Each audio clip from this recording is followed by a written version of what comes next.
அவதூறு என்னங்க? அது இருந்த பாட்டுங்க. கள்ளத்தனம் செய்த காதகன் கருணாநிதி, சதிகாரன் கருணாநிதி, சண்டாளன் கருணாநிதினு பாட்டு உங்களுக்கு அனுப்பவா? எழுதுனவன் பாடினவனை விட்டுட்டு ஏன் மறுபடியும் எடுத்து பாடினவனை கைது பண்றீங்க? இப்ப நான் பாடுற எம்எல்ஏ பேர் போடு.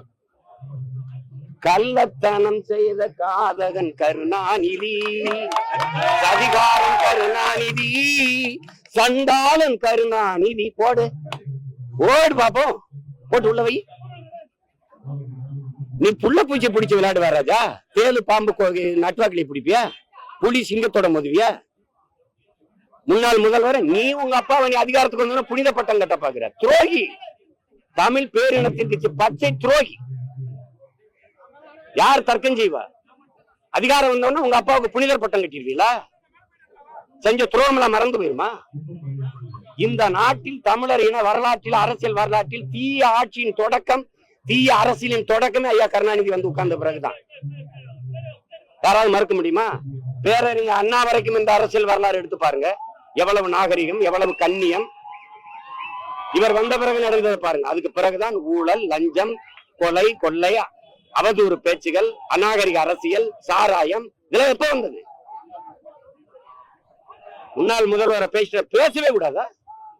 பேசவே கூடாதா? உங்க கட்சிக்காரங்க, உங்க வாடகை வாய்கள், நீங்கள் எல்லாம் முதலமைச்சரா இருந்த ஐயா எடப்பாடி பழனிசாமி நீங்க பேசுனதுல என்ன? ஐயா ஸ்டாலின் பேசுனதுல இருக்கு, எடுத்து அனுப்பட்டா?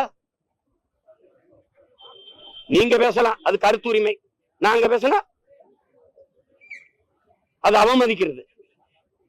என்ன அப்படி உங்க அப்பா வந்து அப்படி இறை தூதர், இறை மகன் இயேசு இல்ல சொல்லுங்க, பகவான் கிருஷ்ண பரமாத்மா என்னன்னு சொல்லுங்க.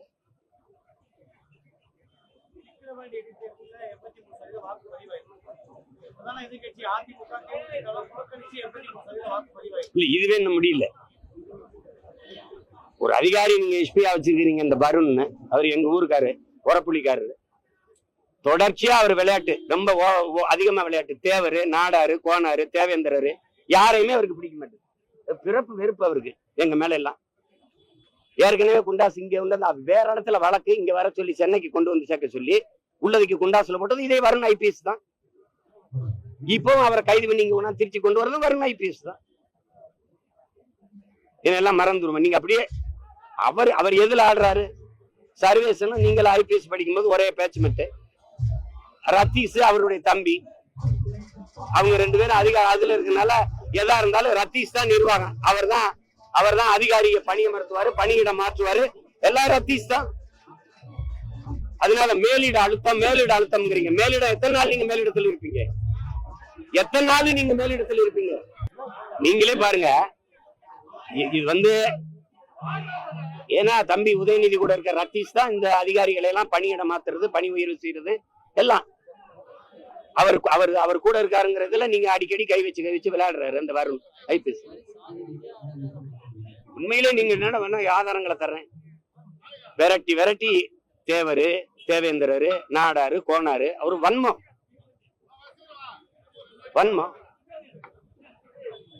அதே தானே நான் பேசுறேன். என்னைய தொட வேண்டியதானே நீங்க? அதான் கேக்குறேன், எனக்கு கைது பண்ணுங்க.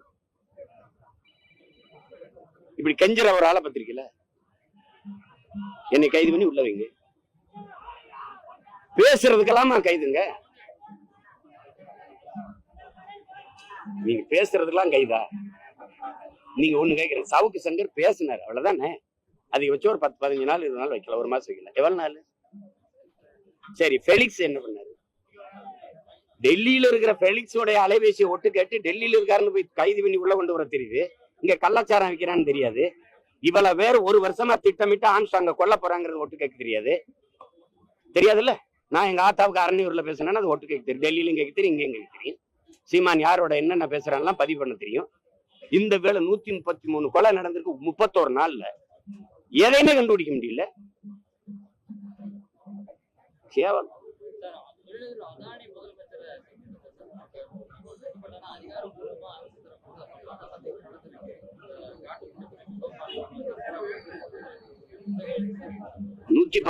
அதாவது நீங்க இனி புதிதாக ஒன்றை தொடங்க முடியாது. இருக்கிறதை விரிவாக்கம் செய்து கொள்ளலாம்னு ஒப்பந்தம் போட்டு அதானிக்கு கொடுத்தது ஐயா தான், ஐயா கருணாநிதி அவர்கள் தான். ஏற்கனவே நீங்க நல்லா கவனிச்சுக்கணும். ஏற்கனவே நமக்கு இருக்கிற தாத்தா காமராஜர் நம்ம பாட்டனார் வஉசி பேர்ல இருக்கிற துறைமுகங்கள்ல வேலை நடக்கல.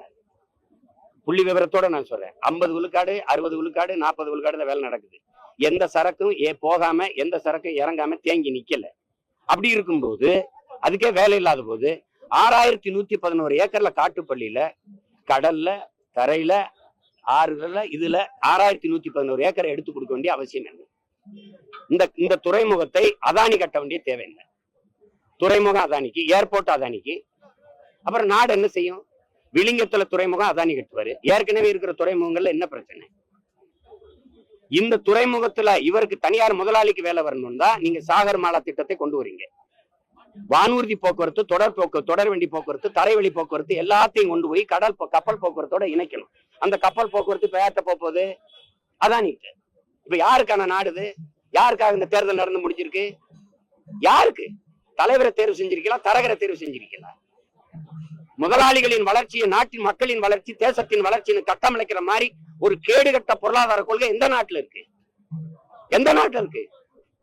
இத்தனை கோடி மக்கள் வாழ்கிற நாடு 5 முதலாளிகளின் வீடா மாறினது எப்படி? எப்படி இது? நான் இருக்கிற வரை நீ அதானியில நீ அதானி இங்க காட்டுப்பள்ளியில துறைமுகம் கட்டிட்டும் பார்ப்போம். கொற்றலை யாரு, கொசத்தலை யாரு? சென்னையில விழுகிற நீர் ஓடி போய் அந்த முகத்துவார் களிமுகத்துல போய் கடலுக்குள்ள கலக்கிற இடத்துல மதில் சுவரை கட்டி அதானி எழுப்பியிருக்காரா இல்லையா? உள்ள போய் கலக்கிற இடத்துல சுவரை கட்டி எழுப்பிட்டா அந்த தண்ணி திருப்பி உள்ளதானே வரும். அப்புறம் வெள்ளத்துல மிதக்கிறோம்னா அந்த சுவரை இடிச்சு தகத்து களிமுகத்தை போய் கடல்ல சேர்க்க விடல. என்னது? பறக்க ஒரு பிளைட் கிடையாது இருக்கிற மேனம்பாக்கம் ஏர்போர்ட்ல, இண்டிகோ ஒன்ன தவிர. 5000 ஏக்கர்ல ஏர்போர்ட் கட்டணும். எவனா பைத்தியக்காரன் பேசுவானா? இருக்கிற பறக்க விமானம் விடியா?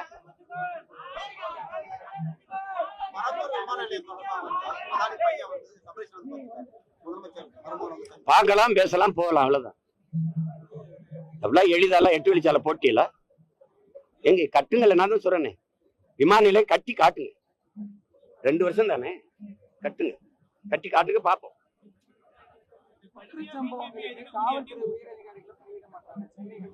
அது மாதிரி பைத்தியக்காரத்தனை ஏதாவது உண்டா?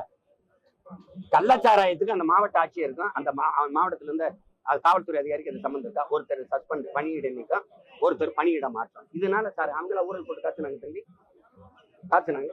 இந்த கண்ணுக்குட்டி நேற்று ஊழல் போட்டு நீ காய்ச்சி காலையில் செத்தான தம்பி, பல வருஷமா வித்துக்கிட்டு இருக்கான். செத்தனான வெளியில இருக்கு, இல்லைன்னா வித்துட்டு தானே இருப்பான். அப்புறம்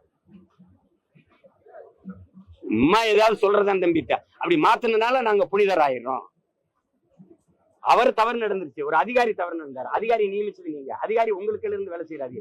நீங்க தார்மீகமா முதலமைச்சர் பொறுப்பேற்று வழங்கணும்ல. அரியலூர் அந்த ரயில்வே விபத்துக்கு அன்னைக்கு அமைச்சர் அந்த லாலு சாஸ்திரி நேர்மையா நான் பதவியில இருக்க தகுதியற்றவன் நீக்கினார். அரியலூர் விபத்துக்கு அவருக்கு என்ன சம்பந்தம்? அப்படி ஏதாவது பொறுப்பேற்பீங்களா? உங்களுக்கு கீழே இருக்கிற இவ்வளவு குற்றச்செயல் வருது, நான் இது இருக்கிறது தகுதி இல்லை நீக்குங்க. குறைஞ்சபட்சம் அந்த பகுதியில் இருக்க உங்க சட்டமன்ற உறுப்பினர் ஒரு பாரம் அவங்களாவது விளக்க சொல்லுங்க பாப்போம். சும்மா பழிகடா காவல்துறை அதிகாரிகளை. இவங்களுக்கு தெரியாம காவல்துறை அதிகாரிகள் கண்டுக்கிறாம இருக்காங்க. மேலிட துறைமுருகன் கைது என்னங்க கேட்டா மேலிடத்திலிருந்து அடுத்த அந்த மேலிடம் யாரு? தம்பி உதயநிதி கூட இருந்து செயல்படுத்துறாரு. தம்பி ரத்தீஷ் வைங்க. எத்தனை நாளைக்கு நீங்க மேலிடத்துல? பல மேலிடங்கள் இப்ப எங்க இருக்கு? ரொம்ப மேலிடத்துக்கு போயிடுச்சு. பார்க்கத்தானே போறோம். வேற என்ன? நாளைக்கு மறுநாள் தெரியுமில்ல தம்பி. நீங்க எல்லாம் இவ்வளவு ஊடகங்கள் இருக்கீங்க, மனச்சான்றோட யாராவது இயங்குறீங்களா? மனச்சான்றோட ஒரு தெருவுக்கு ஒரு அமைச்சர் எந்த வேலையும் செய்யல, மக்கள் பண்ணி பார்க்கல. ஒருத்தர் லட்டுக்குள்ள மூக்குத்தி, ஒருத்தர் சாப்பாடு, ஒருத்தர் வேட்டி சேலை, ஒருத்தர் 2000 3000 பணம். இது போக இவ்வளவு கொடுத்து 3 ஆண்டு ஆட்சியின் சாதனை எல்லாம் பேசுறீங்களா? அப்புறம் என்ன இதுக்கு கள்ள ஓட்டு போடுற? ஓட்டியா இல்ல, எது கள்ள ஓட்டு போடுற? இது ஒரு தேர்தல்.